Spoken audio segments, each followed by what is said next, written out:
Last spring semester, we did what was billed very much as an experimental first class in digital humanities here at USD, and English 294. And on the very first day of class, I had precisely 2 students show up. The class did grow to 5. There were 5 that were with us for the whole semester, and all 5 were invited to come here. But I thought it was interesting that it was Erin and Peter who showed up. Peter is a May 2016 graduate of USD. He was in the creative writing program in the English department, and you were a 20-year veteran of the U.S. Navy. Yes? Yeah. Yes. Retiree. And Erin is a senior graduating this year, a computer science major and math and theology minor, and I would say something of a convert. We converted you to the digital humanities. So welcome. The class was set up before I even had a job at USD. As introduction to digital research, which at least implied to me when this was handed to me as it was to include DH, but not to be limited to DH. It was a little broader than that. And I would say I initially considered the class to have 2 tracks, a track of readings and a track of very much hands-on activities. The first reading was Van Never Bush's As We May Think, and I hoped that would structure the whole class. And moving on to Stephen Ramsey and Digital Humanities Type 1 and Type 2, the famous or infamous hack versus yak distinction. Things I would say, from my perspective as a teacher, that was less successful, and I discontinued the readings halfway through the semester. And I'm rethinking that very actively for the next version of the class, which I'll be teaching this spring. I, in general, felt that the activities were more successful across the board. In particular, I think we had a lot of success, and I think it was Adam who talked about ugly 90s websites. I think one of the very most successful activities was what I would call definitely an ugly 90s website, but which was an on-ramp to doing a fairly major project using Scalar. And I felt that the HTML, CSS exposure was very useful as a preliminary to that. We also covered what I'll call reasonably advanced topics. Like we did do some topic modeling, and we did some work in authorship attribution using both Lexos and the stylometry package in R, where we replicated the attribution of the Federalist Papers. I think, in retrospect, one of the things that I thought was relatively successful, and I'd certainly like to repeat it, was we developed a pretty strong culture of making mistakes. And with 5 of us in the class, I think that that worked well. You certainly with 5 could not hide your mistakes, and some of them we really got a good laugh out of. There was one student accidentally gave away his Scratch Scalar project, and it does turn out that if you have a Scalar project that has no one who is an author, well, that's it. You can't get it back. What? It's me. Jason. And these were. Yeah. Well, I didn't think it was you. I think it was. And this was the kind of thing where we all got a good laugh out of it, and then we agreed that we were going to make sure that there was somebody else in the group who you had somebody who was an author, and so if you accidentally gave it away, there was somebody to give it back to you. We also had a very famous day where Erin's and my Zotero libraries merged into this horrific Frankenstein's monster, which actually took a little work to disentangle. But again, it's this idea of make the mistakes visible, get a good laugh out of them, learn, and move on. I would really like to hear what, I guess I'll start with you, what projects, activities that you thought worked, activities that you thought didn't work, what you thought of the readings, those kinds of reactions. Definitely, I think a lot of it worked really well, and I say the things that didn't work well were more technical limitations than the idea. Because it was an experimental class, there were classes where we were downloading software, like dealing with problems of getting the technology up to date and getting on the same page. But the projects each demonstrated something different and powerful about digital humanities, like when we used Lexos and looked at word bubbles. And originally when we started, you were just like, grab some text.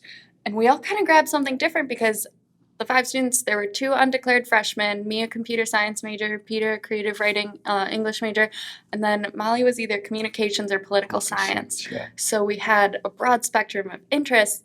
So then it was very cool learning digital humanities with that classroom setup because you could see how it would apply in each of our different fields.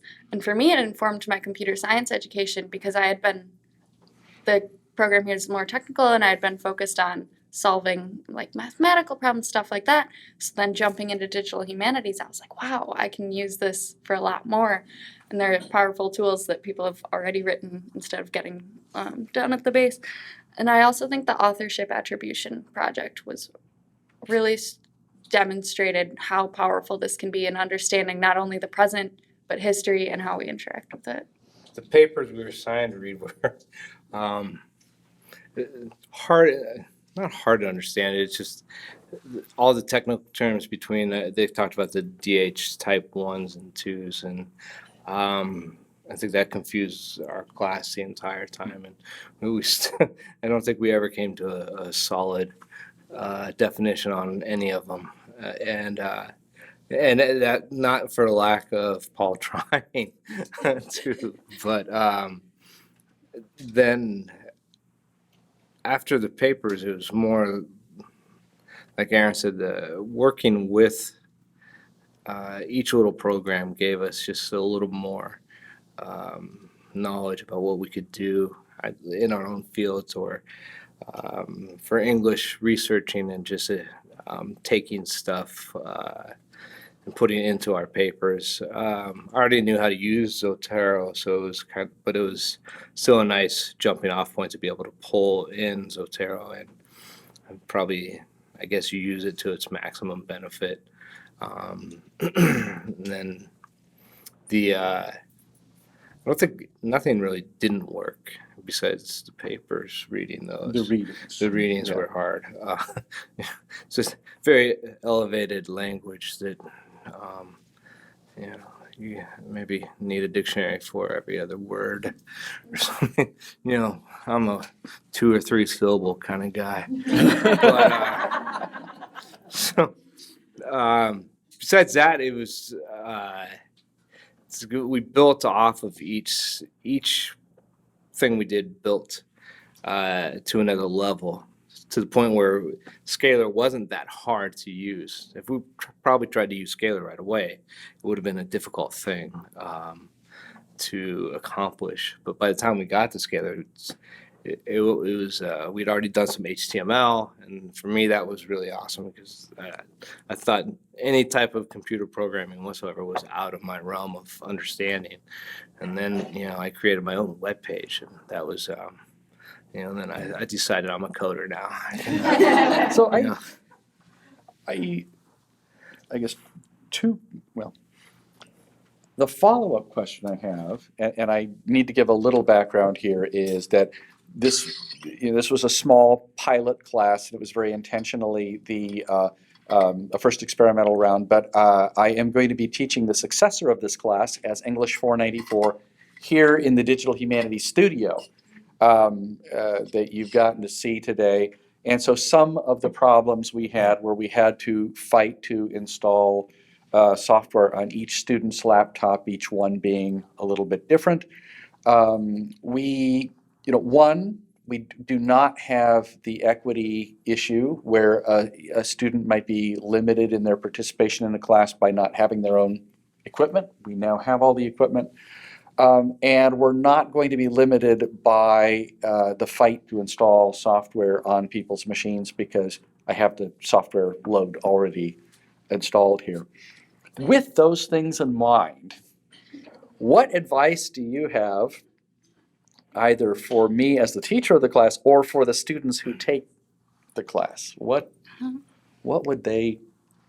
Well, considering you did an awesome job as a professor, I'll focus on the question about what I would suggest for students. And I think with all the tools figured out, I think it's going to be an incredible experience for those students because, and I'm assuming the class size will grow, especially since it's being offered as an upper division this time. I think the most important thing will be for students to bring their own interests because that's what made the class so engaging was that not only was I learning these incredible tools, I was generally, for example, for my scalar project, I did something on Leibniz and fractals. I'm obsessed with fractals. So being able to take an academic passion of mine and still learn something else while exploring that topic is a really wonderful thing. And I think that students in a lot of their classes feel limited. So when they go into any class, they're like, what are the exact parameters of this assignment? I remember at one point you said, pick an academic topic, and one of the freshmen was like, what? What's an academic topic? And that was really interesting because it is that broad, and I liked that it was that broad because then when we got to look at each other's work and I got to see a scalar project from Molly was one of the other students in the class and did her project on Somalia and Somalian refugees, and I got to learn something completely different while looking at the way she made use of the tool. So I thought that was incredible. So I'd advise students to really broaden and attack anything they're interested in using these awesome tools. That Erin brought up a good point where becoming a 494 class gives it makes it upper division, so it's people will have more knowledge in their book of in their notebooks when they come into the class versus and we had our two freshmen where we called them the skaters because they always had their skateboards whether they skated here or not but because you can't skate on campus but they had a hard time picking a subject and Paul did a great job at it bringing them pointed out of them. What are you interested in? What would you want to write about if you had a chance to write about anything? And so, I think one of the freshmen, he had no problem. The other one he had to really get it pulled out of him. Paul had to go fishing for a while for that one, but eventually he came around and he was, I think, if they haven't learned something, I'd be surprised, at least just for themselves. And so for the next classes, it is a way that not only learning about digital humanities, but probably growing yourselves as a student and a person, because there's so much out there. And once you integrate all the tools into your own life, you can't help but I think discover something about yourself, and that's probably what was the best part about the whole project too. And seeing everyone else, our small class, grow as people, which was nice because it was almost like a small family, and so that was probably the most enjoyable part. We had a good time, and I think it was a fun group to be with, and it was a fun discussion to have for to get to have that for 4.5 months. So I certainly had a very good time teaching the class. And since that was my first university level teaching experience, I really enjoyed it. but we're definitely looking forward to doing it again this year and doing it with considerably better resources. The university has really supported growing this class out, and so looking forward to doing it again in January. So I think we're now going to do a quick transition here, and from the teaching focus to the student research focus, and so mostly a change of character. So thank you, Erin. Thank you, Peter.